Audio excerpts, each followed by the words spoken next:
I was born and raised in Greenville, South Carolina.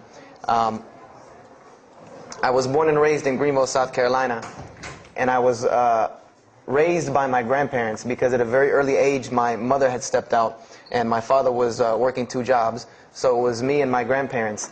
And my grandparents were the traditional, conservative, Southern Christian folk, as they say. They were they were very, very conservative in their ideals and their ideologies, in their ways. You know, as you hear about, people being set in their ways, that was my grandparents. Like we did it this way, and this is the way you did it every single day, and that was it. And we were very religious in the sense that we went to church on Sundays, we went to church Sunday evenings, we went to church Wednesday. And in Christianity, that's considered very religious. And it was not hard for us to go to church, and it was not difficult for my grandmother to drag me to church every Sunday, which as a kid is what they had to do, because the church was 2 houses down from our house. There was 2 houses, and then there was the church. So it was not hard for them to drag me every Sunday. And I hated church as a kid because of the simple reason that, we were brought up United Methodist. And Methodist is, for any of you know, it's very traditional. It's not like you think about like screaming and shouting in church and all that. No, you listen to the preacher, you stand up and you sing, you sit back down, you listen to the preacher, you stand up and sing, you sit back down, listen to the preacher, and that's it. That's all that happens. And the pews, as they call them, the chairs are made out of wood, they're hard, you get tired of sitting there, you're fumbling around, playing with the money that my grandmother gave me to put in the offering plate, all of these things. That's what I remember from church as a very small boy. But the thing that I do remember enjoying about church was Sunday school. Sunday school is what I got enjoyment from, because went to Sunday school, you painted pictures, of like Noah building the ark, you painted, all these pictures of Moses splitting the Red Sea. You learned the stories of Moses freeing the children of Israel from Egypt. You learn the story about him splitting the Red Sea. You learn the story about Noah and the ark. You learn the story about David and Goliath. You learn all these beautiful stories in Sunday school. So this was basically, as coming up, this is what I knew about Christianity, was the stories that I learned in Sunday school, because I never listened to the preacher during regular service. So that was the only thing I knew about Christianity. So coming up, this was how it was. It was just the norm. And the conservatism in my house, just to give you an example, and about the level of conservatism is, let's talk about gender issues. Let's say when I became 12, 13, 14, and I started to actually, notice females, and I actually didn't think they had diseases and wanted to run away from them every time I saw them. Let's say I wanted to have a girl over or something of this nature. It was so serious to my grandmother that I had to make an appointment with her, let her know this girl was coming to my house. We had to sit in the formal living room, which in the South, I don't know how it is here, but you have the dining room, then you have the formal living room with all the nice stuff that you don't go in unless there's company over.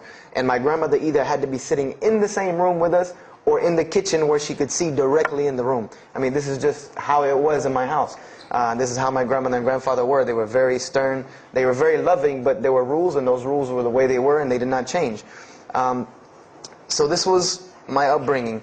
And I would say at about the age of 12, 13, 14, more along the age 13, 14, I started going to the Saturday evening youth services at my church that were for 12 and up.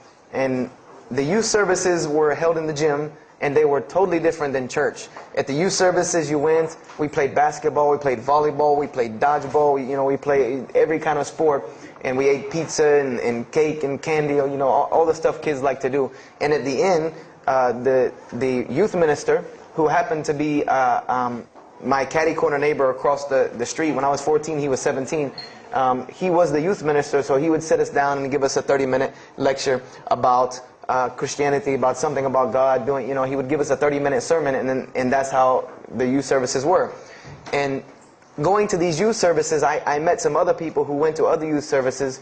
They invited me to Young Men for Christ and other things that were going on in South Carolina. And so I started to go to these different retreats and camping trips with them. And so that is when I would say that I started to become a Christian out of will. I became a Christian because I wanted to, not because it was something I was dragged to do. I started to actually want to be Christian. This is something I wanted to do. I made my own choice and my own decision to do it. So when I turned 15, I started going to high school. And when I was a freshman in high school, my best friend, who was the youth minister, was a senior in high school. And I remember we had a very close bond because I had not have my license yet, so I used to ride with him to school every day. And it was a big deal for me to be able to ride to school with a senior, especially since he had a brand new, or it was a brand new, but he had a restored '67 Mustang, which I've always been a fan of cars when I was a kid. So we had a very close bond, and we were very good friends because both of our parents were very similar. They didn't let us do much. So we spent a lot of time with each other. And when I became a sophomore, he graduated and started to attend Bob Jones University. I don't know if that rings a bell with anyone, but Bob Jones University is a very prestigious conservative Christian college in South Carolina. It's probably the most conservative college I've ever seen. Because the Moody Institute is known as one of the most famous in this country since Chicago.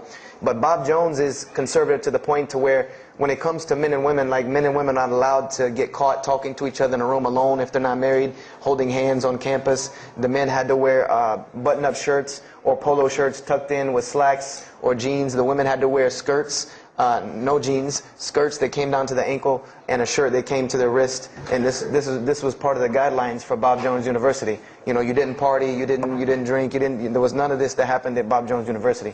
And he started going there, and his major was textual criticism. And textual criticism probably doesn't ring a bell with anyone, and to explain it in detail would probably take another entire lecture. But just to give you a brief synopsis of what is textual criticism. A textual critic takes the ancient manuscripts of the Bible, the pieces of parchment that were found all over the world, and he has to learn Hebrew, Greek, Aramaic, Latin, these languages that these parchments have been found in.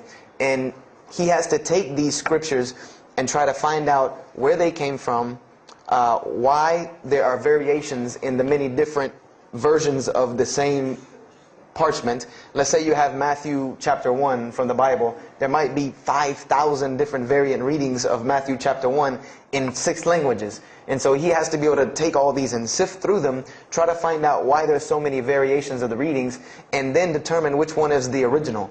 And that's not as easy a task as it seems. You could figure, which whenever the oldest is probably a more original, which is not the case since there are no originals. You might have one parchment that is the oldest parchment of the group, but it might be a copy of a copy of a copy of a copy of a copy of a copy laden with mistakes. And then you might have the newest parchment in the series that might be a once over copy from an original, or a twice over second copy from an original. Therefore, it would make the newer parchment more original than the older one. So it's not a very easy field to go into. And he started studying textual criticism, and being that I was his best friend, I started studying textual criticism. Whenever he was, doing his homework or research papers, I was right there with him. Whenever he did a homework, he would always let me read it. Or when he finished his papers, he would give them to me. He would pass down all of his papers to me. Every textbook, when he was done with it, he would give it to me. I started to learn a little bit of Greek, a little bit of Hebrew. So I became, started to become a layman's textual critic, and I applied to Bob Jones University in my sophomore year because it was a 3-year waiting process for Bob Jones. And when I turned 16, almost 17, my friend came to me one day and he asked me a question that I had never really even pondered upon. He asked me, he said, "Have you ever read the Bible?" And I said, no, in church. I mean, yeah, we've all read the Bible in church. Your parents make you open it up and look at it. And at the Bible studies I went to, Young Men for Christ, we did have Bible studies, and we'd read a few passages and talk for 2 hours about those few passages. But he's like, no, have you ever read it? Like you read a book beginning to end. I said, no, I don't know anybody that's read, nobody that I knew had ever read it, beginning Genesis 1 to the end. He said, but this is the inerrant word of God, as we are taught. This is our instructions on earth. Why haven't we read it? Why have we not read this book? And I said, that's a very good question. And he gave me a challenge. Well, it was basically a challenge for us both.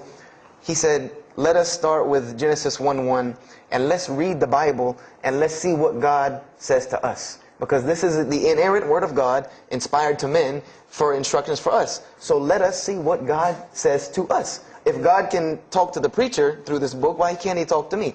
I said, you're right. I said, that's very good. I had a lot of time on my hands. I wasn't really allowed to do much anyway after school, so I said, why not? Let's read the Bible. I was somewhat nerdy as a 14, 15-year-old, 16-year-old. So we started to read the Bible, and we decided to go from Genesis 1:1.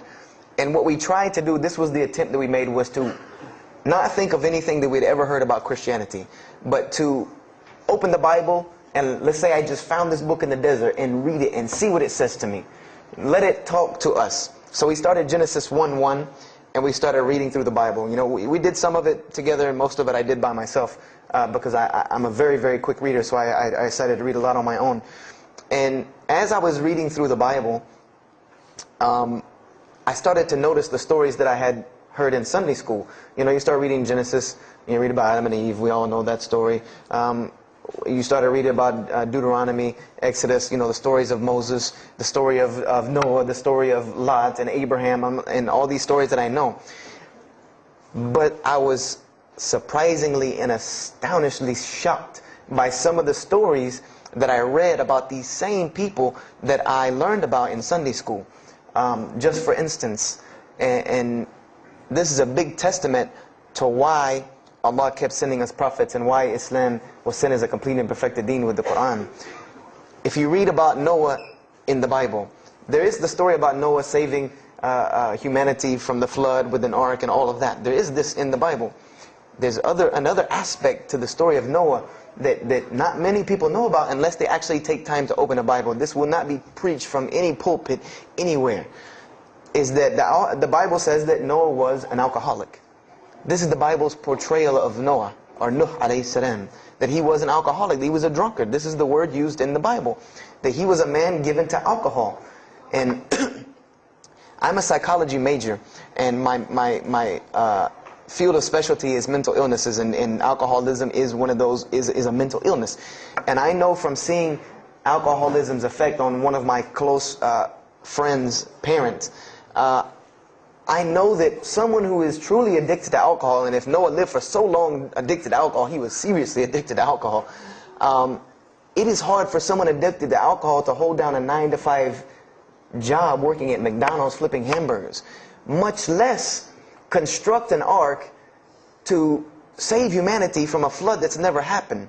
So that stopped me for a moment in my tracks, and I said, Noah was an alcoholic, you know, and it bothered me for a minute, because I said, you know, things started popping in my mind like, if Noah was a drunkard, how did he know God was talking to him? Because, you know, I've seen some people, they're alcoholics, you know, you were just asleep in my dog's food bowl the other night, drooling, and now you're telling me you were talking to God last night. You know, you know, to rationally, that would not make sense to me. That's like, you know, an alcoholic on the street coming to you and tell you God's talking to him. You know, he has no, this would give this man no validity. This man has no validity with anyone. So I didn't pay it too much attention. It caught me, but I said, you know what, I'm going to keep going, because there's one thing that you don't do in Christianity, and I'll tell you what it is in a minute when I started doing it. Then I came across the story of Lot, or Lut alayhi salam, and we all know the story of Sodom and Gomorrah in these stories, but there's another very twisted story in the Bible about Lot and his daughters. There's a story of Lot and his daughters in the Bible that says his daughters got him drunk one night and seduced him and committed incest with him. A'udhu billah. This is the Bible. This is one of the Bible portrayals of the prophets of God. The person who saved his family from Sodom and Gomorrah. This is the story that is in the Bible. So I'm catching myself again like, oh, this is becoming a really bad habit that I'm seeing. This is becoming a bad recurrence that I'm seeing over and over again in this Bible. So, you know, after that I started, you know, speeding through some of the other mumbo jumbo to get to more of these prophet stories. And I got to the story, there are others, and there are some stories in the Bible that are not PG rated, period. They're not rated for talking anywhere. You know, you would need an 18 and up ID card to be able for me to even tell you these stories. So the one that intrigued me, that caught my attention the most, was of my most beloved story in the Bible, and that was of David and Goliath. That was my most intriguing story to me, because not only was, it said that in the Bible that David was a very small man and Goliath was a very big man, and that was appealing to me because I've always been very short, and as a kid I was really short. So, I said this was a very beautiful story to me, just in its prose and in its concept of overcoming. And so I started to read about David. And there are very beautiful stories about David in the Bible. There are indeed. But there is one story about David in the Bible that shocked me to my core. And it's a story about three people. There's three people in this drama: David, Bathsheba, and Uriah. And it says that David saw this woman named Bathsheba. And she was one of the most beautiful women of her time. And she happened to be married to one of the commanders of his army named Uriah. But David on this day decided that he was not able to resist his temptation to be with this woman Bathsheba, so he did. And he committed adultery with her. And knowing that he did this, the way that he decided to cover it up was he sent a letter to the generals of his army saying that when the battle was fierce, for everyone to pull back and abandon Uriah, so that he would be killed, and when he dies, then he could have Bathsheba, no harm, no foul. So David went from being the slayer of Goliath, the hero from man, to an adulterer, a plotter, and a murderer. And so this is when I really caught myself and said, hold on now. Something's wrong here. Something's got to give. I said, because to me, God's prophets in my mind were people of example. People who I could follow as an example. Someone who was supposed to be the best of us, so that we could follow them and emulate them. And they're turning out to be worse than some of the people that you see on America's Most Wanted. David is somebody that, if I only knew this about him from the Bible, I see him coming down the street, I'm going the other way and calling 911, because he has to have a warrant out on him for something. This is what I'm thinking in my mind. This man is not an honorable man at all. He killed Goliath, yeah, but he killed this other guy named Uriah to be able to commit adultery with his wife. So I committed the cardinal sin in Christianity. I started asking questions. This is the one thing you do not do in Christianity, is you don't ask questions, especially not about issues like this. So I went to my pastor and I started asking questions. What's going on here? Pastor, there's a very bad recurring habit about these men in the Bible. What is the deal here? And I remember he told me the same thing that almost every pastor or every evangelist or anyone I talked to about this, same answer, almost like it was programmed. They would put their hand on my shoulder and say, Brother Joshua, don't let a little bit of knowledge wreck your faith, because you're not justified by knowledge, you're justified by faith. And they would quote me verses like, lean not on understanding, Paul's, we're justified by faith in Jesus Christ. They would quote this whole line of thing to me like it was already pre-programmed, that they programmed in pastor school that people are going to ask you questions and here's the answer. So I said to myself, I don't know, Pastor, this just seems kind of odd. He said, let me tell you something. What you're reading is the Old Testament referring to God's covenant with the children of Israel. And they were a different people, a very stubborn, crazy people. So why don't you move on to the New Testament? In the New Testament, you'll find the new covenant that we're under with Jesus Christ, and I promise you things will change and be better. I said, okay, perfect. So I went ahead and finished and got to Malachi and then started with the New Testament. So I opened the New Testament, I said, here we go. Let's start all over again. But there were a few things that I had learned from the Old Testament that I wanted to keep in mind when I started to read the New Testament. I learned, number one, that God was one in a unique sense. This is what I learned from the Old Testament, that God was one in a singular, unique sense. This is over and over and over and over very clearly in the Bible. God's nature is one. This is so clear through the Old Testament. And that He was very jealous about His worship. And every single time the children of Israel would turn to something else other than Him, He would punish them and restrict their lifestyle. This is something that I learned. And it kind of, the similitude to me with how God dealt with the children of Israel was, and I hate to use this stark contrast, but it's almost as if one of us went out, God forbid, I hope not, and let's say we went out here and robbed a bank. You rob a bank, you're going to jail for a long time. And every day when you wake up, do you think that that jail is going to look like the Hilton at LAX? No, I doubt it. It's probably dark, cold, bad food, orange jumpsuits, not nice people, the whole 9 yards. And the reason why this is, and I know this now from studying psychology, is that this is supposed to be a stark reminder every single day when this person wakes up that you are in jail. This is supposed to remind them every single day you're in jail because you committed a crime. And we run this, not you. This is the message that is being portrayed to this person in jail. So when the children of Israel kept rebelling against God, He restricted their lifestyle. If you study Judaic law now, it is some of the most strict religious law you can find. All of the good things that we enjoy as Muslims, even when it comes to dietary laws, like the good parts of the meat that we are allowed to eat, they can't have these things. These are things that are restricted from them. Why? Because God, Allah, wanted to remind them every day that I am Allah. I am your God. You will worship me. I run this, not you. And I understood this from reading the Old Testament. This is a concept I had come across. So I started with the New Testament, Matthew, Mark, Luke, and John. And one other thing that I did when I started to read the Bible was, if you go to Barnes & Noble, let's say you go to Barnes & Noble and you take a book off the shelf, what is usually the first thing you look at? The title. Then the next thing, the author. You want to know the title and the author. What is the name of the book? Who wrote it? And if you do this test with every single book of the Bible, you get a title and no author. Author unknown. Or author is appears to be so-and-so. Or we derive that so-and-so possibly written this. You know, like let's just say for Exodus, they say Moses wrote Exodus.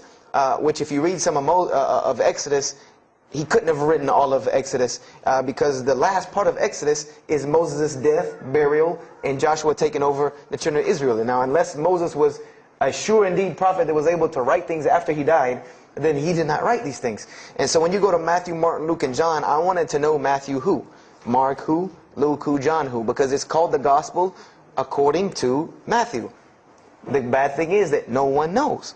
No one knows because no one pinned their name down to these things. No Bible scholar in his right mind will tell you that we know for sure Matthew so-and-so wrote this, Mark so-and-so wrote this, Luke so-and-so wrote this, John so-and-so wrote this. It's factual information that we do not know who wrote these. So I was intrigued. I'm like, that doesn't, why would somebody write this book that's supposed to be passed down over generations and people are supposed to, this is the inspired word of God to guide mankind, and nobody decided to pin down who wrote it.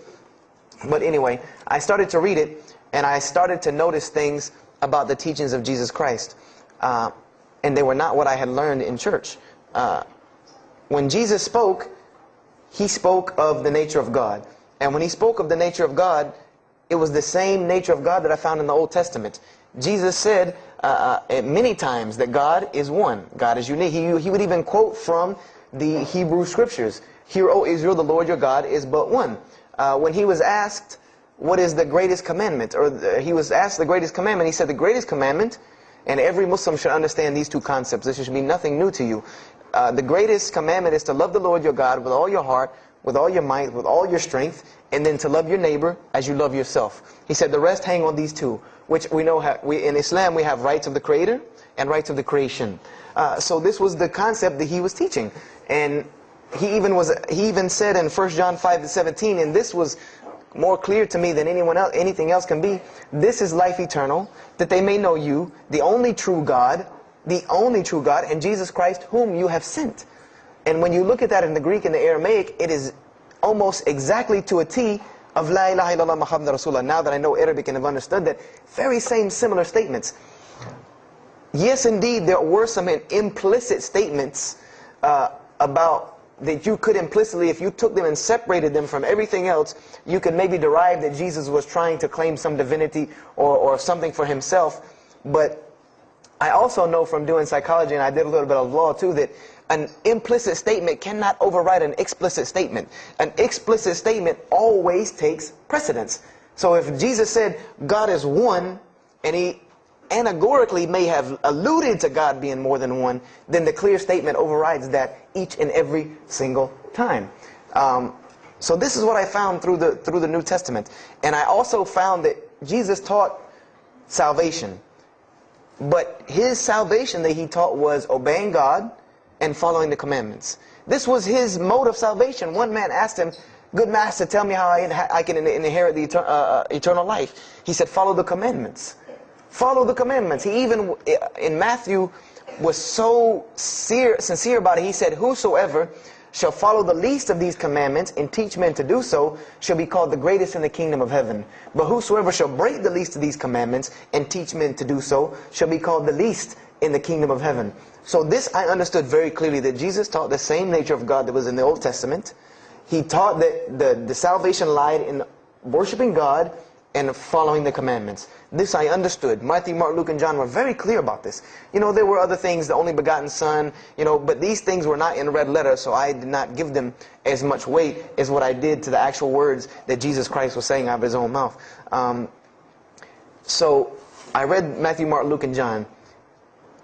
All of it was saying the same to me. I said, I was thinking to myself, this is not what I was taught about Christianity. You're taught that God is 1 in 3, 3 in 1. 1 equals 3. Father, Son, Holy Spirit. Jesus died on your cross to forgive your sin. And there was another thing that I noticed from the Old Testament, and this is a beautiful lesson to Muslims, because you're asked this all the time, especially when it comes to dawah. And I never put 2 and 2 together until I learned Islam and then read the Bible one more time. Is I wanted to know why the Jews wanted to crucify Jesus so bad. Why so bad? They could have just mobbed him anywhere and killed him on the street. It's not like he had clans like the Arabs that would have come and backed him up. I said, why didn't they just kill him? Why were they so strict and sincere to tell Pontius Pilate, you got to kill him and you need to sanction it? We can't do it, but you need to sanction it to kill him. And now I understand it, was that Jesus had a mission, and that mission was to share God with the world. And Paul even kind of tells on himself in his book of Galatians as to why Jesus was meant to be crucified, or the Jews wanted to crucify him. Paul said that the crucifixion is the stumbling block for the Jews. And he explained in Galatians that Jesus Christ, and this is how he tried to roundabout explain it, was cursed for us, to remove us from the curse of Allah by taking this curse upon us. For it is written, and he quoted the Old Testament, everything that hangeth on a tree is cursed. So I went back and studied the Old Testament and Judaic law, and I realized that people who were crucified, that was considered a curse upon them. You had to do something pretty serious to get crucifixion, because it was considered a curse from God. It was part of their law that when someone is crucified, that person is cursed. So wherever they buried these criminals, like in the graveyards in Israel, in Jerusalem, in Palestine, where they buried these criminals that were crucified, this was considered cursed ground. This was considered ground that you didn't go on, and you did nothing here, because these people are cursed by God.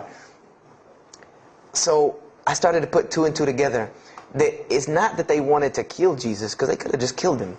They wanted to disprove who he was. This was their point, was to disprove who this man was. He said he's the Messiah. They wanted to disprove it, and they knew if you can crucify Jesus, he can't be the Messiah. He cannot be our Messiah if you can crucify him. And even if he is, if we can still force our crucifixion on him, then that'll detriment his message. So they understood this and knew this, and this is why they wanted to crucify him. And this is exactly why Allah saved him from it. Because everyone asks you, why did Allah save him from the crucifixion? Because you cannot crucify. That was part of his law that he came to fulfill, that he could not be cursed according to this law. He said, I have come to fulfill the law. To fulfill it. Therefore, he couldn't be cursed according to it. And this is why he went to the Garden of Gethsemane and asked God to remove this from him, because he knew how detrimental this was to his message of crucifixion. So I began to see all of these things. So I started to read. I got to the book of Acts and started to read the writings of Paul the Apostle. And things went from this to this. It went from one way to another way. It went completely flipped, turned around. The entire teachings went from obeying God, worshiping God, following the law, to worshiping Jesus Christ and abolishing the law completely. Paul even wrote to the Galatians, "Oh, you foolish Galatians, why are you still following this cursed law?" Jesus Christ came as a curse to remove us from the affliction of this curse. So I said to myself, but Jesus just said, a few books before this, that whosoever shall break the least of these commandments and teach men to do so shall be the least in the kingdom of heaven. And here you go, Paul preaching this gospel to abolish the law. So I even asked, what is going on here? So I started asking my pastor, and my pastor said, now you're getting into deep water. You know, now you're starting to question the New Testament. You really have some issues. You know, they even thought that I might be, you know, possessed and all kinds of things. So I had a very big conflict going on inside of me, and my friend took me to his textual critic teacher, his professor. And what this man told me probably wrecked my faith in Christianity. And I always say, I doubt he would be very happy me traveling around the world telling people that a Christian professor from Bob Jones University wrecked my faith in Christianity. But he did. Because what I asked him was, what happened to all these contradictions? You know, in the Old Testament there are many contradictions. If you study Hebrew language, you'll understand that when you read some of the Old Testament or the Torah, that there are some parts of the Torah that you can see is the most beautiful Arabic that you can see, just the most beautiful Hebrew that you can see, just like when you read the Quran. It's very beautiful Hebrew. And then 2 chapters later, you'll see Hebrew that looks like a broken 3-year-old who is trying to scribble some Hebrew down. It looks very colloquial, very dialectic. You can tell it's not the same person speaking. So I went and asked him about all this stuff I saw. And he told me, he said, what you have is a book written by men over centuries and centuries and eons and eons. And he says, and this book started as an original that was copied and copied and copied, and somebody added a mistake, and somebody came behind him and corrected that mistake and added 2 of his own. Someone came and copied it and skipped a line and added a line where it wasn't supposed to be. And then someone else came and copied it and took it to his country, and in order for it to fit well with the doctrine they were teaching, he would cross out a dot here or cross out a word here or change a word here so that it would fit with the theological ideas of this part of the world. And he said, and after all these years, you have a book now that is compiled from all of this, written by the hands of men that still have men's fingerprints left on it. And that's what you have. You have an imperfect book that is only perfected through faith. This is exactly what he told me, that this book is perfected through faith. You cannot perfect it textually. It's not a textually perfect book. Those who believe in it by faith. And so I said, here we go again with this faith thing. You know, I said, God gave me a brain for a reason. If He did not want me to use it, He would remove this reason and logic part of my brain out and replace it with more faith. So, you know, and I was of the opinion, you know, as the saying goes, my grandmother didn't raise a fool. I'm no fool. You know, I said, I can't believe in this. You know, I mean, this book I've been taught is the inerrant word of God, and you're just telling me that it's a book of errors that's only perfect through faith. That's like me taking a 1982 Datsun all beat up and saying, if you believe it can be a Mercedes. If you believe. You know, that would make no sense. You can't take a car to the car dealership and say that. No, if you really believe it, if you look at it right, it's a Mercedes. So I said, no, you know, this is a book full of errors. And God's religion is perfect. If God has a religion, it's perfect. If He has a book, it has to be perfect because He is perfect. So I left Christianity completely. And I decided that I was, you know, I had learned some concepts from the Bible. God was one. You couldn't fool me with that. You know, I had also concepted that there should be nobody standing between me and God because He created me without permission from anyone. Therefore, I don't need to be taking permission from someone to go to Him. If I had to be forgiven for something, it should come from Him, because on the day of judgment, it's going to be me and Him alone. And I didn't know about God's prophets yet. You know, I had my doubts and persuasions about that. So I decided to start searching other religions. I went back to Judaism. I studied Judaism. I found the same thing that Jesus taught about two spiritual Jews that leave the law, and Jews that were so caught up in the law that they left no room for spirituality. I studied Buddhism, Hinduism, Taoism, Confucianism, Wiccan, Bushido. You know, everything I could get my hands on, every type of ism or religion, I studied it. But there was one litmus test that I used for every religion. And whenever I met them, or the people, or whatever about this religion, I would always ask them, do you have a book? Do you have a book? Because another thing I had come to the conclusion of is that if your religion is true, you should be able to tangibly hand me something and show me that this religion is true. Give me something that I can see. I don't want to hear that faith stuff anymore. I heard that all my life, and look where it got me. It got me thinking I'm driving a Mercedes running around in a 1982 beat-up Datsun. I said, no, you have to show me.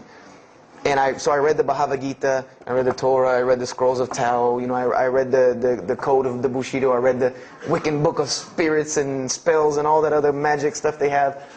And I read all of these things, and I found something very congruent with all of it, was that there were very same philosophies and teachings in all of these major religious books. They all talked about God and His nature. Most of them alluded to the fact that God is one, and that God sends messengers to us and people to us to teach us. But they were filled with a whole bunch of garbage, to be honest with you, that I couldn't logically, rationally believe. So at about the age of 17, just about the time, about 17 and a half, I gave up my search for God. And I became kind of angry with God, because I said, here I am looking for you, and I can't find you, and it doesn't look like you're giving me any help. And I don't know how many of you know, but for a 17-year-old that is frustrated with God and the world, there's a lot of trouble he can get into. There's a lot of things he can do to put himself in predicaments when he's frustrated with the world and had come to the conception that, you know, if there's a God that exists, then He doesn't really care about me. You know, that's a kind of a dangerous young man. So I started doing the whole partying in trouble, going to parties, drinking underage, all of this stuff I started doing. You know, I'm a perfectionist at heart. So when I was a Christian, I tried to be the best one I could. If I was going to switch to being any other religion, then I was going to do that 100%. So you better believe when I went after the dunya, I did that 100%. And you know, I was a martial artist since I was 15 years old, and even though it was only 2 years, you know, 2 years at 17, you think, you know, you're Bruce Lee. So I got into a lot of fights. Got kicked out of school, had to go to another school, got in one fight, got arrested for a fight, you know, and there were a couple incidences that stopped this downward spiral, because I was on a very, very quick downward spiral that would, and I believe if I would have continued on that downward spiral, I would probably end up hurting someone, killing someone, or them hurting or killing me. And there were two incidents that brought that to an abrupt stop, like pulling the emergency brake. And the first one was a car accident that I was in. My friend and I were on the way back from Clemson University from a frat party, and we were driving up 385 in South Carolina, and we were both highly intoxicated, and I decided that night that he was driving, I decided to put my seatbelt on for the only reason that I kept falling over when I fell asleep without the seatbelt on, because I didn't really believe in the seatbelt thing, because I said if I'm going to die, I'm going to die. You know, that was the conception that I come up with, that if, you know, if it's time for me to die, it's time for me to die. I didn't believe in the whole tie your camel thing. So I put on my seatbelt, and I fell asleep. And the next thing I know, I remember waking up with the car shaking. And I woke up to grab my friend, because I thought maybe he had fallen asleep. But when I woke up, the only thing I saw was the tree line and then the pavement coming right at my face. And the window smashing and the car flipping, the whole 9 yards. And us landing in a ditch. And I remember getting out of the car. That was the first thing I thought. You know, number one, I couldn't believe that, you know, you don't really think about, oh, you're alive. No, you just move. I jumped out of the car and realized that I had jumped out of the back of the car that wasn't there anymore. It was still in the median on the other side of the highway, and the front part of the car was over in the ditch. And I drug my friend out, who was knocked unconscious, and pulled him over the side of the road. I had no injuries. I looked at myself trying to find what's missing. And there was nothing but a piece of glass stuck in my arm that I pulled out. And it just so happened that a state trooper was passing the other way, because he turned around and came back. And when he came back, he asked what had happened. And the first thing he asked me was, did you see what happened? Because there was other people who would pull over, so I guess he thought that I was a bystander, because I started to walk towards him. He's like, did you see what happened? You know, where are the people? I said, yeah, I really saw what happened. I was in the car. You know, and he was like, you know, as they say, like the color drained out of his face, because he was shocked. He said, "There's no, how were you in that car?" You know, and of course they took it to the hospital. My friend got arrested, DUI. But before he put us in the ambulance, he was a man of God, because he looked at me and he told me, he said, "Young man, you better realize that you're on this earth tonight for a purpose. The only reason you're still alive is that God has a purpose for you. If not, you don't live through things like that. People without purpose, if you didn't have a purpose, then this night would have been your night. So you need to realize that. I said, this old man's out of his mind. You know, if God had been looking for me, he had the opportunity to get me a long time ago. So don't tell me about that God stuff now. So I paid it no attention. And about a month later, 3-4 weeks later, my friend and I, same two, he's on crutches still, we decided to go to New York City. We decided to just take off, drive to New York City. We didn't tell our parents where we were going. I said I was sleeping in his house. He said he was sleeping in my house for the weekend. So we drove to New York. And in New York, I remember going to the ATM to get some money. And in New York, they have these ATMs where you have to go in the little glass room to get your money at ATM. I don't know if they have that here or if any of you have been to New York. Now, alhamdulillah, you have to put your bank card in to go in there. But in 97, it was not like this. You went in, and it was almost like the game Mousetrap, because you go in, take out your money, criminal comes right in behind you. There's nowhere for you to go. You know, there's nowhere to run. So I went in, I took my money out of the ATM, and I heard the door open behind me. You know, so I turned around. You know, I thought somebody was coming in behind me, and there was a man who put a gun to my face. And he must have really, really, really, really needed this money, because he didn't ask me anything. He didn't say a single word. I just remember looking at the gun in my face and him pulling the trigger. And it was a revolver. And to this day, I'll never forget that image in my head of seeing that little spindle turn and hearing that very distinct click of a revolver. And it probably could have been like a .32 snub-nosed gun like this, but when it was in my face, it looked like one of those like cannons that you see on the movies. And I remember when he pulled the trigger, I didn't think anything. You don't think anything. You just blank. You just go into this like shock of blankness. And then a couple seconds later, thankfully I had been doing martial arts. That might have helped me overcome the fight or flight syndrome, because all I could think was, go! You know, like myself kicking myself, like, what are you doing? Go! So I bum rushed him. We went flying. He went flying. Money went flying. Gun went flying. And I took off and went to the hotel and didn't say anything to anybody. We went back to South Carolina the next day. And I didn't say anything because we weren't supposed to be in New York. My grandfather would have killed me. If that guy didn't kill me, my grandfather would have took care of it. So I didn't say anything until about a month or two later. You know, I kept having nightmares about this same incident. I kept having night terrors from this incident. And so I told my grandmother about it. And she told me the same thing that the officer had told me. She said, you know, you have to realize that God has a purpose for your life. You're here for a reason. People don't go through the things that you've been through and still walking on this earth without a reason, and you're pushing the limit. This is what she told me. You're pushing the limit, really. God has something for you, and He wants you to get it, but you're pushing it. And she didn't tell me to go back to Christianity and study my Bible. The only thing she told me was that God hasn't gone anywhere. You just have not looked in the right place yet.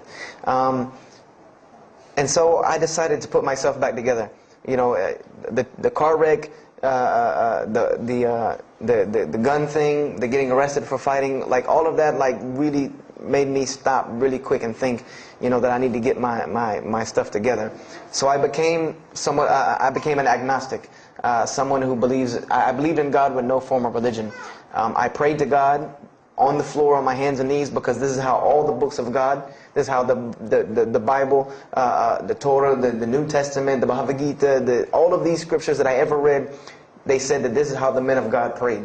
And it was during this time that I did read one book about Islam in the public library, because I had never heard of Islam ever.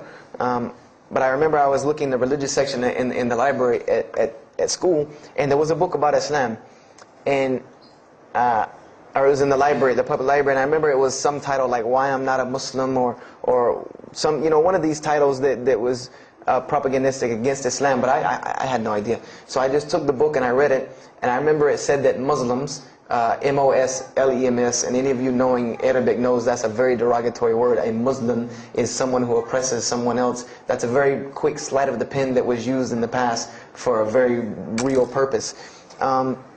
It said that Muslims were people who worshipped a moon god named Allah, who lived in a box in the desert, in Saudi Arabia, and they were oppressive to women. I remember there was a whole chapter about how they could have 4 wives and as many as they want, actually, because they could marry 2, divorce 1, get 3 more. You know, this whole, you know.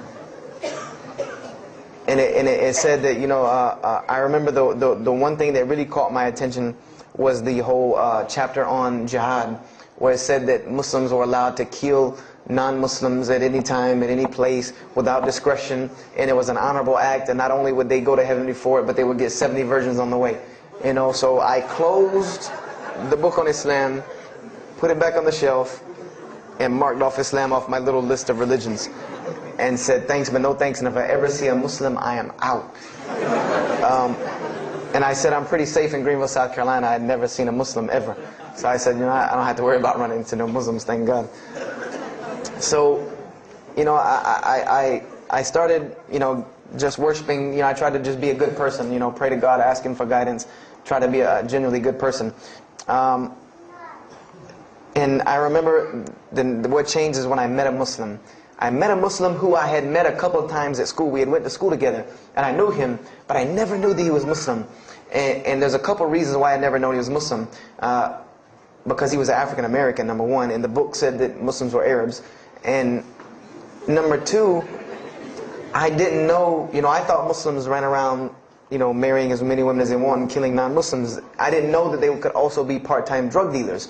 So I didn't know, I never knew that this guy was Muslim. I didn't put 2 and 2 together.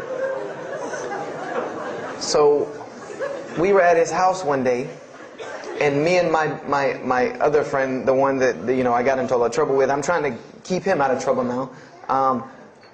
We were at his house, and we were debating something about religion. I forget what even the topic was, but you know, you have 2 teenagers thinking they know everything. And I was trying to explain something to him about the Bible. And that guy came in and was listening. He said, "Have you ever heard of Islam?" I said, "Yes, I've heard all about Islam." He was like, "Okay, so what do you think of it?" I said, "What do you mean what I think of it? That's probably the worst religion I've ever seen on the face of the planet." He's like, "Why?" And he's like, "I'm a Muslim." I was like, "Man, stop playing." You know, like, you're an African American. You know, he's like, "So?" I'm like, "The book said you guys were Arab. All the Muslims were Arabs." He was like, "What else did you read in the book?" And I told him. He was like, "Man, what in the, you know, what have you been reading?" He's like, "You need to go to the mosque for Jummah." He's like, he told me, he said, "I'm not a good Muslim." This is what he said to me. He said, "I'm not a good Muslim. I'm not even going to try to front and say I'm a good Muslim." He said, "But I can guide you to some people that can tell you the real truth about Islam," because he knew about my story about wanting to find religion. And he said, "You need to go to the mosque for Jummah." And I said, What's Jummah?" He said, "It's just like church with no chairs." And I said, "I can do church with no chairs because in church the chairs were the worst part anyway." Because they had these hard benches that you sit on that are like this, and are so hard. I said, "That's good. You sit on carpet? Wow, man, every church should be like that." And I said, "Where's the mosque?" He said, "It's on Wade-Hampton Boulevard." I said, "Where on Wade-Hampton Boulevard?" I lived on Wade-Hampton Boulevard. I lived right off of Wade-Hampton Boulevard. He said, "You know where Lee Road intersects with Wade-Hampton?" I said, yeah, I live on the other side of that intersection. He said, "It's right there." I said, "No, it's not. There's nothing. There's a gas station or a church." He said, "Yeah, you know that church, the Evangelical Missionary Training Facility?" I said, "Yeah, I used to take missionary classes there." He said, "You know that building in the parking lot with the gold thing on top?" I said, "Yeah, the gym?" And he was like, "No, that's the mosque." Because I had always thought it was the gym because it was in the same parking lot and it was just rectangular with 2 glass doors in the front. And you could literally walk in between the church and the masjid and touch them like this. Anyone doesn't believe me, go to Greenville, South Carolina, look at the masjid. You can almost touch both of them just like this. He said, "Yeah, it's right there." I said, "I've never," you know, at first I was shocked. Like, I've been living across the street from all these crazy Muslims all my life. You know, I said, "I never knew." You know, and he told me to go to Jummah, and I asked him what time. He said he would meet me there at 1 o'clock in the afternoon on Friday. So I said, okay. I went on Friday. And I'm waiting outside for him. You know, I'm not going inside. That's not happening. You know, and I'm seeing all these people going in. And at this time, it was a predominantly Indo-Paki Arab masjid. Anyone who went in was not American, period. And I did not see even one African American going there. And I did see one, and then when he went in, I heard him talking in a dialect that I realized he was probably from Africa. So I said, he's not American. So I'm not going, I'm waiting, and I'm standing outside, sitting on the church steps, and the imam pulls up and parks right in front of me, who I had no idea he was the imam. But he got out and he asked me, you know, am I waiting for someone, this, that, and the other? And I explained to him. He said, oh yeah, we know this brother. You don't see him that much, but we know who he is. And, you know, he said, I'm glad you came. You know, he was a very, very nice, gentle young man. And he invited me into the mosque, and I kind of wanted to wait on my friend, you know, but I didn't want, you know, at the same time, I didn't want to tell this man I don't want to go in. So I went in, and they put me in the back and gave me a chair anyway. And I said, I came to sit on the floor. And they gave me a chair anyway, you know, and all of these people are piled up in front of me.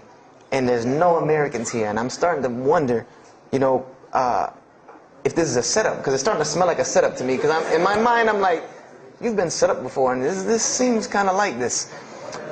So, and I'm starting to think in my head, you know, scenarios, you know, a young mind at play. You know, I said, this other guy, my friend, he probably was in the same situation like me, and he probably made a deal with them to get out, as long as he brought other Americans and tricked them into coming to the mosque so they could do their jihad after Jummah and get their 70 virgins. So I'm sitting here, and there's all these people in front of me, and then there's a curtain with all these people behind me making noise, and I have no idea who's back here. So I'm stuck in the middle of this. I hear that it's some women, but I don't, you know, there's a curtain. I have no idea. So I'm like, there's something very odd about what's going on right here. I'm like, just let me make it. I'm starting to look for the exit. I'm like, you know, calculating how many people are between me and the exit. You know, I know some martial arts, so I said I might hit a couple of them and I'm out. And then the imam came, and I just now realized that he was the imam because he got up on the minbar, you know, and they started to call the adhan. And, you know, I said, okay, that man seemed nice. He seemed genuinely nice. So I felt a little more comfort. And then he got up after the adhan, and he started his khutbah. Inna alhamdulillah nahmaruhu wa I said, oh my God. I said, I bet you he's talking about me. You know, and he's being forceful. You know, he was getting loud and banging on the minbar, and he's pointing in my direction. You know, I'm like, oh man, I got to get out of here really quick, you know.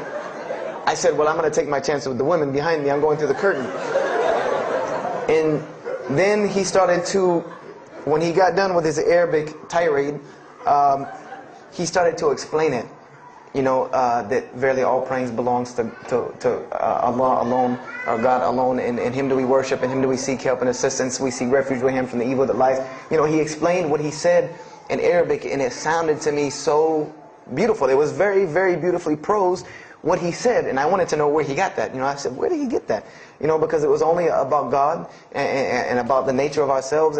All of us should know that beginning of the khutbah, and he quoted the 3 verses from the Quran. O you who believe, fear God as He should be feared and do not die. And instead of state of submission to Islam, he was a very wise man, because he translated everything. It was almost as if he knew I was there and translated everything for me. You know, I remember to this day what the khutbah was about. And I don't know if he did it because I was there, or if that was his already planned khutbah, but it's almost as if it was meant for me. The khutbah was that, the title of it was that the forgiveness of Allah is open to anyone at any time, at any place, no matter what, unless they have committed shirk. And the prose of the khutbah was a very long hadith. A very long hadith that some of you will know. And just to make it short, it was the hadith where the Rasulullah ﷺ met Angel Gabriel, or Angel Jibreel, and Angel Jibreel was telling them to tell him that if the Muslims commit this certain sin, to tell them that Allah would forgive them. And every time he would tell the Muslims, they would say, okay, well then what about this sin? And he would go back and meet with Angel Jibreel, and he would go back and come back and say, tell them that Allah will forgive him for that. And this discourse happened, you know, for many different sins. And then finally Angel Jibreel alayhi salam said, tell them that Allah has said, no matter what they do, even if their sins are compiled, you know, like the oceans are from the east to the west, as long as they have not associated a partner with Allah, tell them that Allah will forgive them. And I remember he told me that, or he said that, you know, that the door of repentance to God is open as long as you have not seen the angel of death, or the sun hasn't risen from the west. I didn't really understand the sun risen from the west thing at that time. But, and he said that, you know, God's forgiveness has to come from God alone. This was the whole premise of his khutbah, was on forgiveness and tawbah. And I was saying to myself, these are all of the same concepts that I had formulated through reading the religious scriptures myself. And I'm asking myself, where did he get this stuff from? You know, where did he get all this? And he started using names like, he used the name Ibrahim alayhi salam, he used the name Musa, and I'm like, he translated it to Abraham and Moses. I'm like, where did he, you know, where is he getting these? These are names from the Bible. I know these people. And so after the khutbah, they started lining up for the prayer. And I got apprehensive because everybody's getting up in front of me and blocking my exit from the door. And so I guess one guy in the back saw me, and because I had to move back a little bit, he said, we're about to pray. And I said, pray to who? And he said, to God. I said, which one? And he said, the one that created the heavens and earth. You know, the same one that's in the Bible, you know, the only creator of the heavens and earth, the only God. I said, yes, I know him. And so the Imam started to pray, and when he recited the Quran, I know it sounded very intriguing. I had no idea what it was. But then when I saw Muslims bow and prostrate on the floor, verses and verses of every religious book that I had ever read started ringing off in my head, that this was the way men of God prayed. And the first thing that I could think of in my mind was, this is worship. That's what I said to myself. This is not prayer, because prayers are asking God for something. These people are worshiping God. So I said to myself that you've written this religion off way too easily. I thought I was a much more open-minded person than that, and I was ashamed of myself that I had written it off with just one little book. You know, I had put all this studies into the other religions. I read this one thing about Islam and was done. So I went to the Imam after Jummah. You know, he talked to me, and I would have to say that I was probably a little bit rude with him. And I've asked him to forgive me. You know, I saw him a few years later. I said, you got to forgive me for the first time you saw me, because he started telling me, you know, would you like to know a little bit more? He had a very heavy accent. He was an Egyptian brother. Would you like to know a little bit more about Islam? He tried to give me some pamphlets. I said, no. I don't want any of this right here. I said, do you have a book? This is what I wanted to know. Do you have a book? Can you give me? He said, yes, we have a book. I said, it's called the Quran. I said, can I read it? Is it in English? Can I read it? He said, sure, you can read it. And then he tried to explain it to me a little bit, how it came by. I said, nah, just give me the book, because the book should speak for itself. So I took the Quran home, and on Friday night I started to read it, because this is a book I had never seen before. And I was very interested. So I went home and I opened the Quran, and I read the Fatiha. It seemed to me kind of like the Lord's Prayer. You know, it was a little similar to what I found in the Bible. But then I started to read Surah Al-Baqarah. I started to read Surah Al-Imran. And I started to see names that I had seen before. I started to see names like Abraham, Moses, David, Jesus, Yahya, John the Baptist, Zechariah, Mary. And I said, I know all of these names, but there was something different about these people in this book. The prophets that I found in the Bible were people that were deplorable, of not very good character. These same men in the Quran were someone who were at the highest echelon of moral character and moral fiber. They were someone that was an example to be followed, because they lived the message that they preached. Therefore, they were able to be followed and emulated. So I read all of these chapters, and I read the story of Jesus, peace be upon him, because when I saw the name Jesus first, that really intrigued me. I wanted to see, what does this book have to say about Jesus? And I read the story in Ali Imran, and I read the story in Surah Al-Maryam. And it was more beautiful than anything I had ever read in the New Testament, or any nativity story that I had ever heard. It was more beautiful than that, times 10. I remember the only thing that I could capture my mind was the miracle of how, because in the Bible you never really figure out the conflict of how Mary gets over this finger pointing at her about her coming with a baby and she's not married. There's no real end to that. There's no real defense for her from this in the New Testament.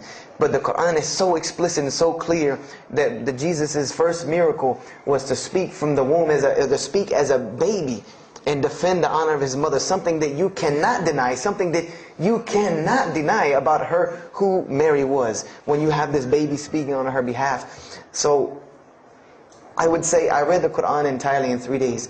But that first night, after I had made it through Surah Al-Imran, my heart was already given to this book. I didn't know what it meant to be a Muslim. I didn't know how to be a Muslim. I didn't even know what that meant. But I knew that whoever it was that followed this book, I wanted to be like these people. I wanted to be like the people that I read about in this book. These were people I could follow. These were prophets. This was a book of guidance. And this was something that the book is calling and appealing to me. That if you don't believe in this book, you never see that. I've never seen this in any other scripture. The direct challenges that are in the Quran, that if you don't believe this book is true, put it to the test. Put it to the test. And this was something that was so astounding to me, that God is telling you over and over again, if you don't believe this is the truth, test it. Bring me something else like it. Test it. Put it to test. If it was written, if there was more than, all of the analogies about God, everything was so logical, so rational, so reasonable in my mind that it was like 2 + 2 = 4, and that was it. There was no 1 + 1 + 1 = 3, egg, yolk, water, fight. There was none of that foolishness. The Quran was very direct and very straightforward in its teachings. So I gave my heart to Islam that night in my living room, reading the Quran, and I cried and cried, that I had been looking for the truth all this time, had searched all this way, and it was right across the street from my house. And so I went back on Monday to accept Islam and ask these Muslims where in the world they've been all this time, and I go ready to go in there and do my thing, and I go and the masjid is locked. And because they only came on Fridays and for Isha during that time, and I didn't know. So I said, okay, I guess I have to come back on Friday, because every time I passed by the masjid after that, it was always locked. So I came back on Friday and I took my shahada, and as they say, the rest is history. But I don't travel around the world, and this was in December of 1998. I don't travel around the country and the world telling my story, just for the entertainment value. Even though I've been told it does have some entertainment value, I don't tell it for that person for sure. If that was the only reason, then you could just get it off of YouTube and it was the same exact story. I'm going to finish with this, and I hope you can give me 10 more minutes, inshallah, to tell you why I go around telling my story. I tell my story to let everyone realize that there are millions and millions of people just like me. Just like me in 1998, searching for the truth, can't find a way out. There are millions of people. There are probably millions of people in California, hundreds and thousands, if not millions, right here in in Orange County and Los Angeles in the Southern California area, that want to know the truth, that are tired of hearing the same garbage preached to them over and over again, tired of this shaitan box telling them the same thing over and over again, tired of the world being in the condition that it's in, tired of their life being in the condition it's in. And we as Muslims have the solution to every single one of their problems. And guess where we keep it at? Right here inside the masjid.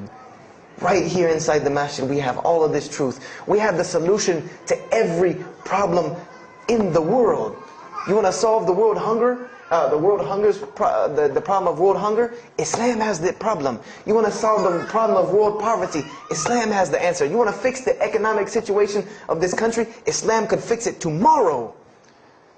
And this was in an op-ed piece in the Washington Post. In the Washington Post, there was an op-ed piece that the two markets that are falling apart in this country are investments and housing.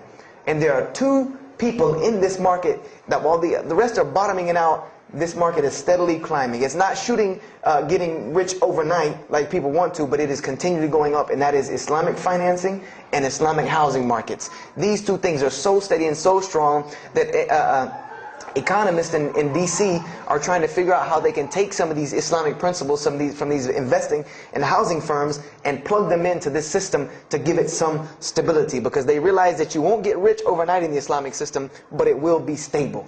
It will be something that will give stability. So they are starting to find out that Islam has the answer and the solution to their problems. But we already know this.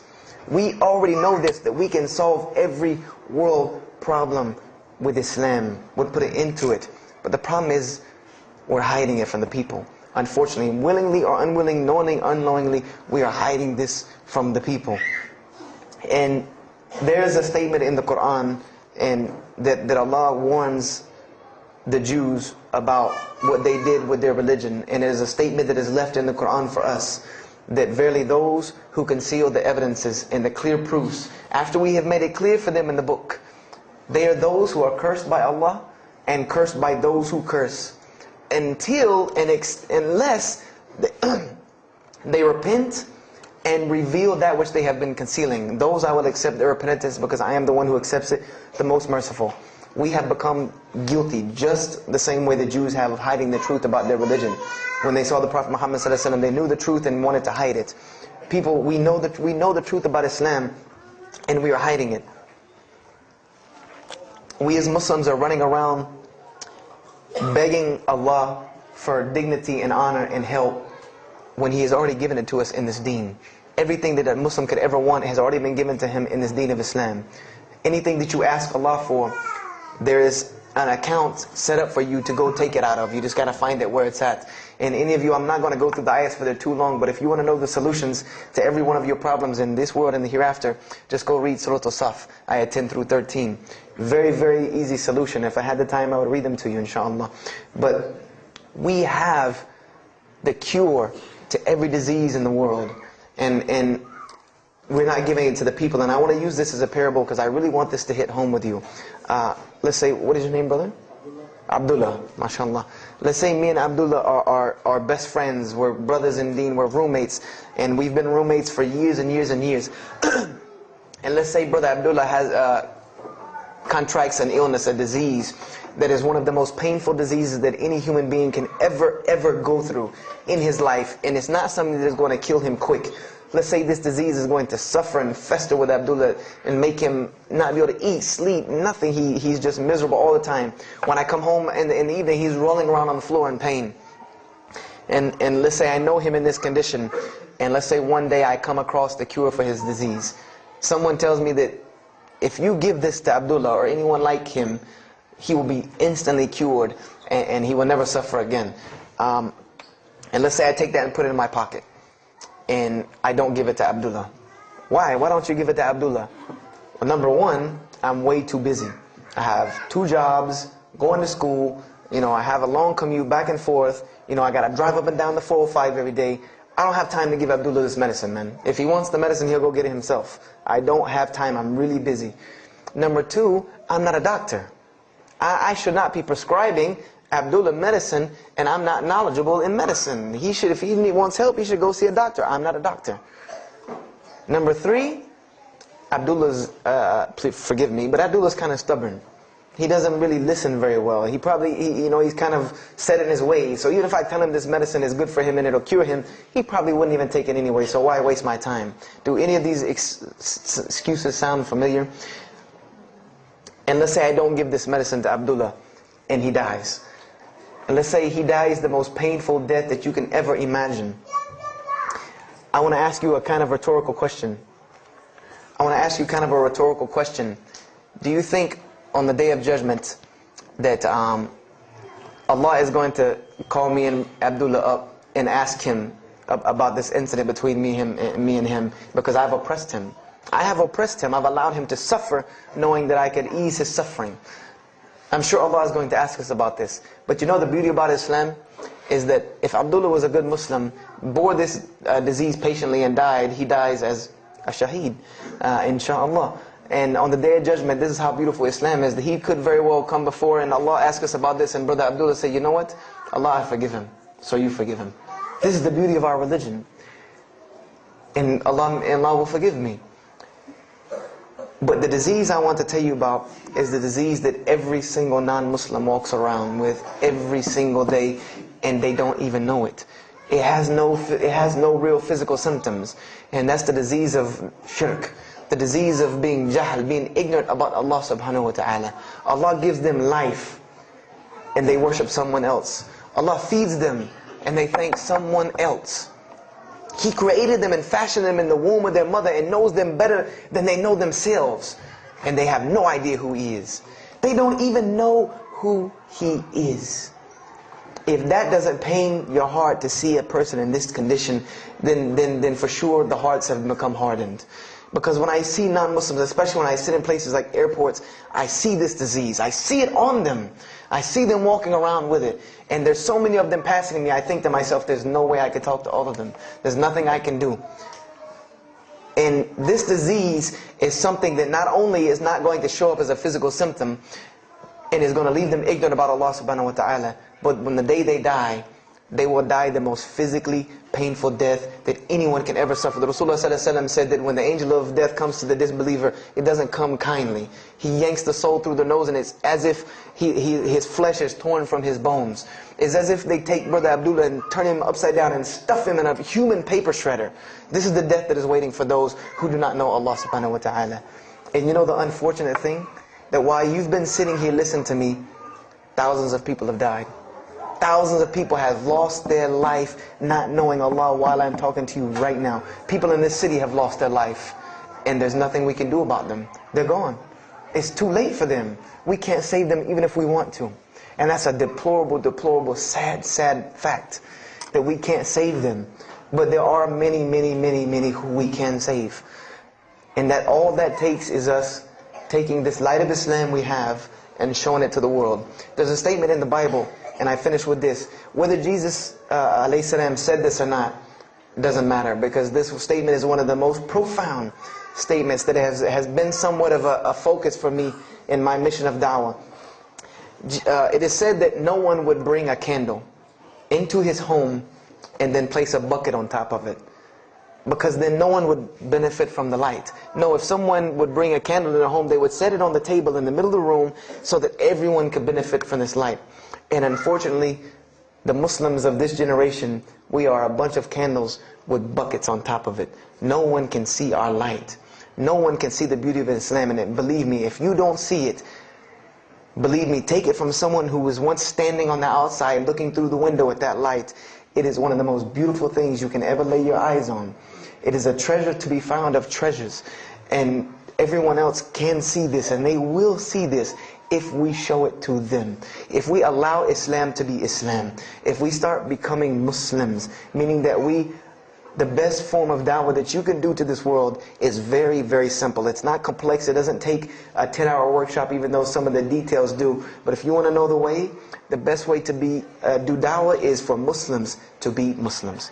That's it. Study our history. Study the history of Islam. Why was the world conquered by Islam? Not through military campaigns and wars, but through Muslims being Muslims. The most populated Muslim country, Indonesia, was because of Muslims being Muslims. A few Muslims deciding to get up off their behinds and go to another country and live their life as Muslims, not shaving off their deen to be pleasing to those people, but being Muslims. And when the people asked them and inquired, what is it about you backwards Arabs that we've heard all these crazy things about? Now you come out of the desert with pristine moral and character, and you have better ethics and morals than we do. What is it that's happened to you people? And their answer was, La ilaha illallah, Muhammad Rasulullah. That we believe in Allah and He has sent us a man named Muhammad, and we emulate his lifestyle.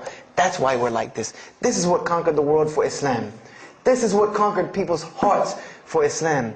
Was the truth and the beauty of it and its simplicity of its message. This is what brought me, and this is what the world needs. With all of this foolishness going on in the world, this is what it needs, the simplicity of Islam, whether they want to hear it or not. They know it in the bottom of their heart. When you show them the truth, even if they turn away from it, they know it's the right thing. They know it's the truth. And on the Day of Judgment, you can stand before Allah subhanahu wa ta'ala, having washed your hands and saying that I did my job. And I finished just one more thing. I finished with this. If you don't believe this is important, if you don't believe this is one of the most important things you can do as a Muslim, then the last statement of Prophet Muhammad ﷺ to the Muslims as a whole, he gave his farewell sermon. And we know that what his farewell sermon was a summary or a synopsis of what Islam is and its general principles. And he knew this was the last thing he was going to say to the Muslims as a whole. And how did he end this sermon? Those who are here, pass this on to those that are not here.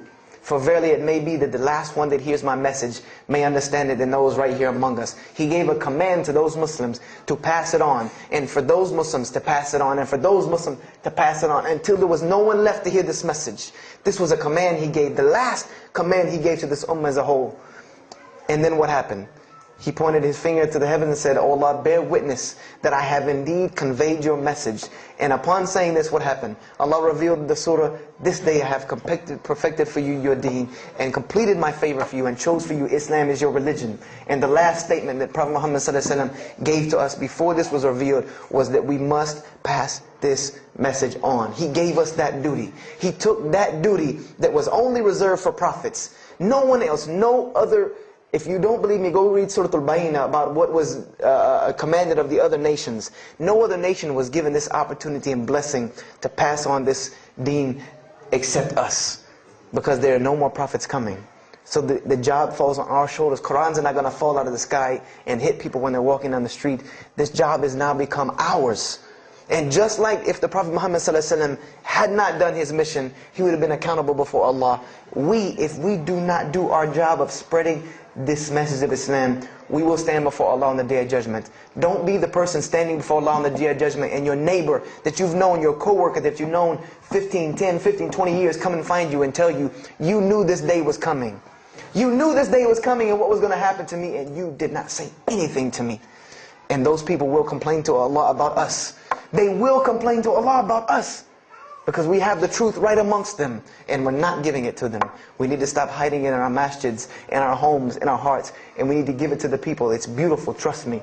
Just hand it to them. Just hand it to them. I promise you they'll take it, because it's something that is so pure and pristine. And now forgive me for probably going over my time, and if we have time I want to leave some time for questions and answers.